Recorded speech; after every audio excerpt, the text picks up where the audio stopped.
I think it's possible that many people are underestimating Bitcoin this cycle. They are thinking about this cycle in relation to the trend of the past cycles, but they are losing context of the bigger picture and where Bitcoin is at scale relative to the current state of Bitcoin adoption and the immense size of total global wealth. One model that I like to visualize Bitcoin adoption behavior is the HODL model, created by Rational Root and recently discussed on what Bitcoin did. This model is fascinating because it shows a logical inflection point that occurred in 2020 around the third halving. It highlights that illiquid supply as a percentage of total supply hit an all-time low percentage and it's been slowly climbing ever since. To me, this is very logical. Up until the third halving, Bitcoin was really just in the process of distributing coins via proof of work mining. Almost 90% of all coins were mined by 2020. So up until 2020, there was a maximum number of liquid coins circulating and being passed around by miners, speculators, and gamblers. But now, and especially after the 2024 halving, more and more coins are being held by long-term holders who understand that Bitcoin is simply superior savings technology. So it's possible that this trend of a more abundant Bitcoin supply reversing will ultimately surprise people in the price of Bitcoin itself. So now that we understand how scarce Bitcoin is becoming, it's important to still think about how small Bitcoin's market share still is, despite it being objectively the world's best money due to its superior monetary properties. Anything below the size of gold is absurdly early. Gold parity is now at about $750,000 per Bitcoin, meaning if the market size of Bitcoin just reached the market size of gold.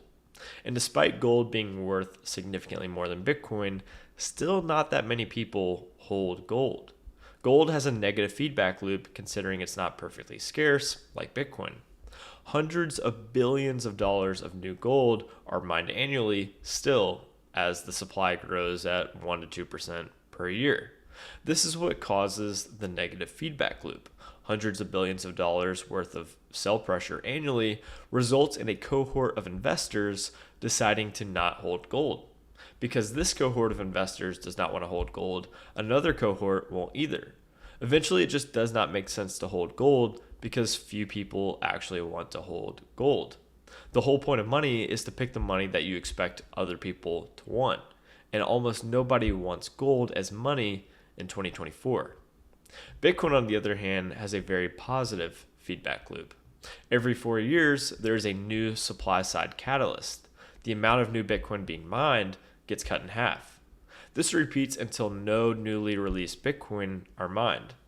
These supply side catalysts cause the price to start drifting up, and because Bitcoin is still so new, this leads to a new wave of adoption, people trying to buy the money that goes up in value.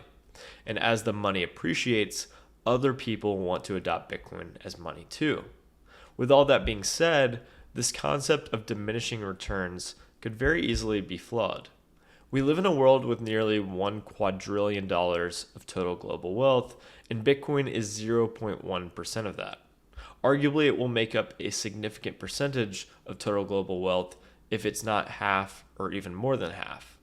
Everyone was disappointed by last cycle, and now it feels like everyone expects to be disappointed by this cycle, expecting a top just a little north of $100,000. While of course this is possible, I still think it's potentially unlikely. Bitcoin is massively misvalued if it's still worth less than gold, an archaic yellow rock. I think many people are underestimating the speed at which the market could reprice Bitcoin to gold parity or even a multiple of gold parity. As Michael Saylor says, all your models will be broken.